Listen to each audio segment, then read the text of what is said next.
पश्चिम Asia में 48 घंटे की डेडलाइन ने तनाव को चरम पर पहुंचा दिया है। यहां अब दुनिया की नजरें हॉर्मुज स्ट्रेट पर टिकी हैं। अमेरिका के राष्ट्रपति डोनाल्ड ट्रंप ने साफ चेतावनी दी है कि समझौता नहीं हुआ तो ईरान के खिलाफ कड़ी कार्रवाई होगी, जबकि ईरान भी झुकने को तैयार नहीं है। इस बीच सीज फायर को लेकर 2 चरणों वाली योजना सामने आई है, जिसमें पहले युद्ध विराम और फिर स्थायी शांति समझौते की बात हो रही है।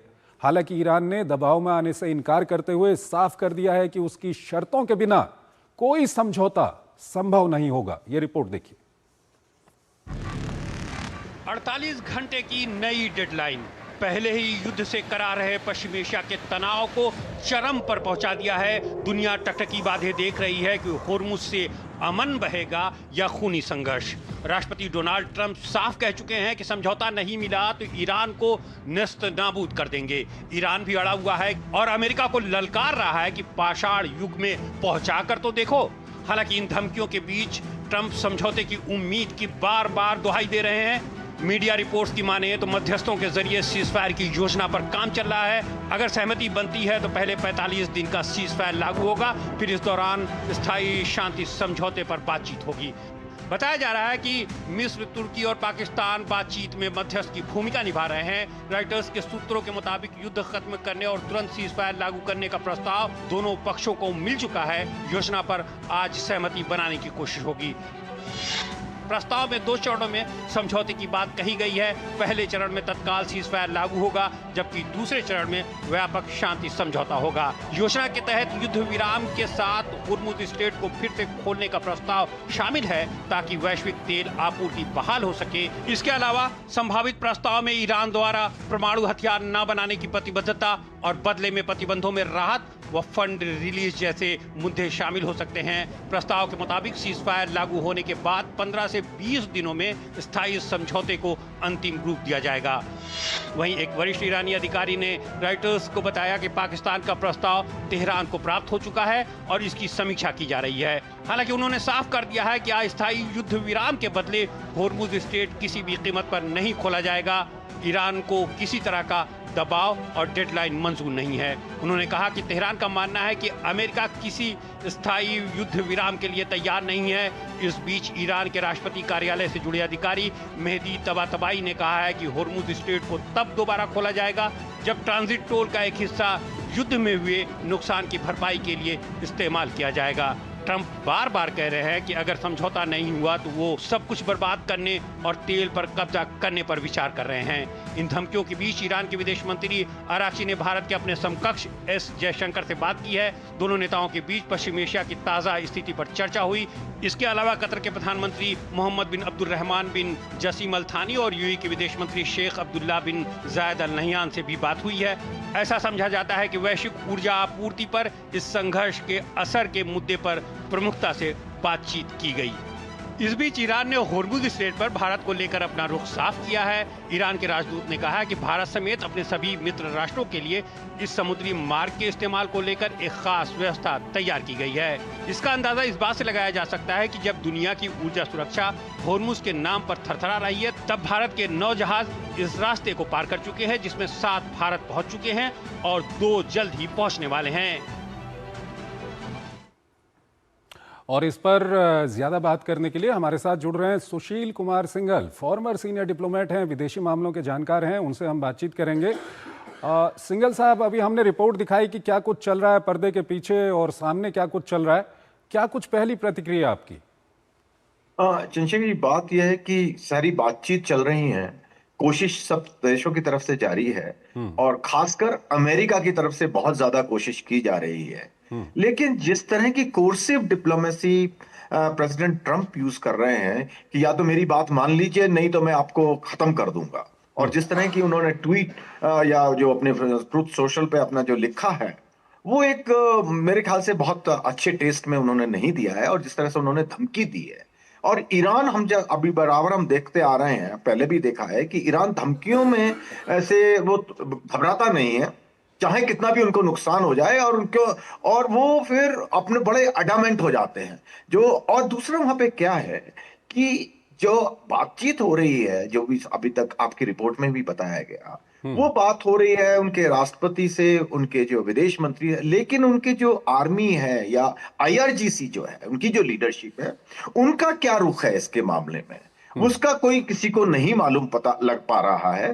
क्योंकि आईआरजीसी जो अभी तक स्टेटमेंट आए, पहली बात तो उनके पर अटैक हो रहे हैं, बराबर उनकी लीडरशिप को मारा जा रहा है, और अमेरिका इजराइल शायद ये सोच रहे हैं कि अगर आईआरजीसी की लीडरशिप को खत्म कर दें तो, और सॉफ्ट जो पॉलिटिकल लीडरशिप है उनको बढ़ावा दें, तो शायद समझौते का रास्ता निकले। लेकिन ये रियलाइज नहीं हो रहा है उनको कि जो पकड़ है इस वक्त देश पर, वो आईआरजीसी की पकड़ है, और उन्होंने जो वार काउंसिल बना रखी है वो डिसीजन ले रही है, ना कि वहां की जो राष्ट्रपति या उनके जो विदेश मंत्री है वो ले रहे हैं। तो एक मुझे यहां पे एक कमी नजर आ रही है। दूसरा, स्ट्रेट ऑफ हॉर्मुज को जो खोलने के बारे में बार बार कह रहे हैं कि सीज फायर होते स्ट्रेट ऑफ हॉर्मुज को खोल दिया जाए, ईरान मेरे विचार से उसके लिए तैयार नहीं होगा। उसके दो कारण है मेरे सिंघल साहब, एक मिनट, जो विभिन्न माध्यमों से हम इसको पुख्ता खबर नहीं बताते, लेकिन अभी अंतर्राष्ट्रीय मीडिया में या विभिन्न माध्यमों से जो खबर आ रही है उसमें ये बताया जा रहा है कि ईरान मांग कर रहा है कि एक तो उनकी जो टॉप लीडरशिप है उनके ऊपर हमले बंद किए जाएं, और ये जो होर्मुज को खोलने की डेडलाइन है ये कोई डेडलाइन में ना बांधा जाए ईरान को। ये इस तरह की मांग हो रही है, क्या कुछ कहेंगे? जी बिल्कुल, मैं उसी पर जब मैं बात कर रहा था, मैं वही कह रहा था, स्ट्रेट ऑफ हॉर्मुज एक प्रकार ट्रम्प कार्ड है इस वक्त ईरान पर। अमेरिका जो समझौते की कोशिश कर रहा है, सीज फायर की बात कर रहा है, या और देश जो सीज फायर की बात कर रहे हैं, वो इसलिए कर रहे हैं कि स्ट्रेट ऑफ हॉर्मुज को पूरी तरह से ईरान ने एक तरीके से कब्जा कर रखा है। तो वो उस ट्रम्प कार्ड को आराम से छोड़ना नहीं चाहते हैं जब तक उनको अपनी एश्योरेंस कुछ ना मिल जाए। दूसरा, उसके साथ साथ कि जो है स्टेट ऑफ हॉर्मुज पर वो ईरान अपना आधिपत्य दिखा रहा है। वो बार बार उनकी डिमांड ये हो रही है कि वहां से रेवेन्यू जनरेट हो और उससे हमारा जो नुकसान हुआ है उसकी भरपाई की जाए। तो वो अगर वो खोल देंगे बिना शर्त के, तो वो जो उनका जो ट्रम्प कार्ड है वो इमीडिएटली खत्म हो जाएगा। तो इसलिए वो उसके लिए तैयार नहीं है मेरे विचार से। इसी में मेरे को बहुत ज्यादा मुश्किल नजर आ रही है। ये भी खबरें आ रही हैं सर कि, हालांकि मैं बार बार बोल रहा हूं कि हम इन खबरों की पुष्टि नहीं करते, ये विभिन्न माध्यमों से ये खबरें आ रही हैं। एक तो ये आ रहा है कि ईरान चाहता है कि कोई सीज फायर ना हो बल्कि पूरी तरह से युद्ध बंद हो, और जो दूसरी तरफ से उनको प्रपोजल दिया जा रहा है उसमें कहा जा रहा है कि आपकी वो ऊपर से सैंक्शन हटा दिए जाएंगे, और दूसरे इस तरह के ऑफर उनको दिए जा रहे हैं। देखिए, ईरान की जो पोजीशन है, ईरान की अगर हम तरीके से सोचें, जो अभी खैर आपने सही कहा कि कोई इसकी पुष्टि नहीं किया, क्योंकि ईरान ने कोई ऑफिशियली कोई स्टेटमेंट नहीं जारी किया इसके बारे में, लेकिन उनकी जो शर्तें हैं वो समझ में आती हैं एक तरीके से। क्योंकि अगर वो सीज फायर के लिए तैयार हो जाएंगे तो उनके ऊपर दबाव पड़ेगा कि स्ट्रेट ऑफ हॉर्मुज को खोला जाए, और जो उनका ट्रम्प कार्ड है वो उनके हाथ से निकल जाएगा, और उनकी जो डिमांड है कि उनको सुरक्षा की गारंटी दी जाए, और जहां तक सैंक्शन हटाने की बात हो तो दोबारा भी इंपोज हो सकती है उनके पास, पहले भी उनके साथ में हुआ है, तो उनको पास कोई गारंटी नहीं है। इसीलिए वो कह रहे हैं कि पूरी तरह से आप समझौता कीजिए, सारी बातों को उन्हें सिक्योरिटी की गारंटी दीजिए, उनको जो है स्टेट ऑफ हॉर्मुज पर वो जो डिमांड है उसके बारे में उनकी बात होनी चाहिए। दूसरा, न्यूक्लियर के बारे में जो बातचीत है उसको करना चाहिए, और सैंक्शंस किस तरह से हटाई जाएंगी, उनकी भरपाई कैसे होगी इस नुकसान की, उस सब के बारे में बातचीत करें, तब जाके वो सीज फायर कराया जाए। क्योंकि अभी तक जो बातचीत हो रही है अमेरिका की तरफ से या इजराइल तो खैर बात ही नहीं कर रहा, वो ये हो रहा है कि बातचीत तो कर रहे हैं लेकिन अटैक बराबर हो रहे हैं उनके ऊपर, साथ साथ उनको धमकी दी जा रही है कि हमारी बात मानो। ठीक है सर, अभी ये क्योंकि ये बातचीत अभी चली रही है और हम भी आशा करते हैं कि कोई अच्छा आउटकम इससे निकले, लेकिन अगर बातचीत से कोई हल नहीं निकलता तो वो 48 घंटे की डेडलाइन भी खत्म हो रही है, तो उसके बाद क्या कुछ होगा, क्या कुछ कहेंगे आप? देखिए, प्रेसिडेंट ट्रम्प बड़े अनप्रिडिक्टेबल है, क्योंकि पीछे भी वो बहुत ज्यादा टाइमलाइन दी है उन्होंने, उसके बाद उन्होंने कहा नहीं बातचीत हो रही है तो मैं कोई अटैक नहीं करूंगा। तो मुझे अभी भी उसमें प्रेसिडेंट ट्रम्प की जो जिस तरह से धमकी दे रहे हैं वो, उसका एक तो उनकी खींच बहुत दिख रही है इसमें, और इनका लेकिन सर कहीं ना कहीं जिस तरह की वो भाषा का उपयोग कर रहे हैं, एक यूनाइटेड स्टेट के प्रेसिडेंट का स्टेट ऑफ माइंड समझा जा सकता है इससे, तो ऐसे में क्या ये नहीं लगता कि कुछ भीषण कदम उठाए जा सकते हैं वहां पर जिसका नुकसान कहीं ना कहीं मानवता को होगा? उनका कोई भरोसा नहीं, क्योंकि वो बहुत ज्यादा खींचे हुए हैं इस वक्त, बहुत ज्यादा गुस्से में हैं, क्योंकि जिस तरह से वार को वो प्रेडिक्ट कर रहे थे वो उस तरह से कुछ नहीं हो रहा है, ईरान और उनको खिल्ली उड़ा रहा है। तो ऐसे में तो वो और आक्रामक कदम उठा सकते हैं वहां पर। कर सकते हैं, लेकिन उनकी जो, क्योंकि जो उनको एडवाइस मिल रही है, जो उनका जो बेस है वो उसके अगेंस्ट है। और उनको ये भी मालूम है कि इस खींच के बीच में कि उनकी तरफ उनकी जो अगर वो कोई बड़ा कदम उठाएंगे तो उसकी जो रिएक्शन ईरान की तरफ से होगी वो उनके लिए बहुत नुकसानदेह होगी, और उनको फिर ग्राउंड ट्रूप की तरफ सोचना पड़ेगा, जो कि वो अवॉइड करना चाह रहे हैं। इतना गुस्से के होने बावजूद, मतलब इसको कमेंडेबल है उनके लिए कि इतना गुस्से में है, उसके बावजूद अपने आप रेस्ट्रेंट दिखा रहे हैं वो। ठीक है सर। तीसरा सवाल यह है कि जिस तरह से भारत के 9 शिप स्टेट वहाँ होर्मुज स्टेट से निकलकर आ गए हैं और 9वां शिप भी अब भारत पहुंचने वाला है, तो इस पूरे मामले में भारत की कूटनीति या भारत के जो वैश्विक संबंध हैं और भारत ने जिस तरह से इसको टैकल किया है उस पर क्या कुछ कहेंगे आप? देखिए, भारत, जैसा हम सब जानते हैं कि फॉरेन पॉलिसी भारत की या किसी भी देश की होती है अपने नेशनल इंटरेस्ट के ऊपर बेस होती है।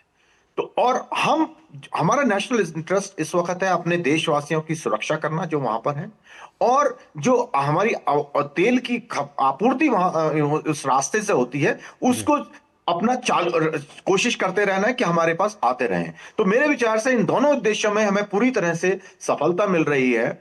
और जिस तरह से ईरान हमें मदद कर रहा है, मैं एक कहना चाहूंगा कि ईरान इस वक्त, हम जो जो ऑयल हमारे टैंकर्स आ रहे हैं या क्रूड ऑयल के टैंकर आ रहे हैं, वो मेन स्टेट से नहीं आ रहे हैं। वो ईरानियन ने जो जो अलग एक रूट है उसमें उनकी नौसेना हमारी मदद कर रही है, वो एस्कॉर्ट कर रही है, क्योंकि वो बड़ा टेंशस एरिया है। तो एक्टिवली वो हमें सपोर्ट कर रहे हैं, मदद कर रहे हैं, और हमारे तेल को वहां से भेज रहे हैं, वो पूरी तरह से मदद कर रहे हैं हमारी। तो ये क्लियरली, और हम ऑफ कोर्स दूसरे देशों से भी सबसे बात कर रहे हैं, क्योंकि और इसीलिए मैं ये कहूंगा कि जो हमारी कूटनीति है, हमारी जो बातचीत का तरीका है, जैसा कि आपने भी अभी बताया कि विदेश मंत्री सबसे बात कर रहे हैं, उन्होंने जी। ईरान के विदेश मंत्री से भी बात की, तो ये दिखाता है कि भारत की जो साख है वो कितनी है, ठीक और है। भारत के सुरक्षा, जो ऊर्जा की सुरक्षा है, उसमें जो जितने भी जो पार्टिसिपेंट हैं सब मदद करने के लिए तैयार है। ठीक है। सिंघल साहब हमारे साथ बने रहिएगा, एक और महत्वपूर्ण विषय है उस पर हम बातचीत करेंगे, लेकिन उससे पहले हमको एक छोटा सा ब्रेक लेना है, एक छोटा सा ब्रेक।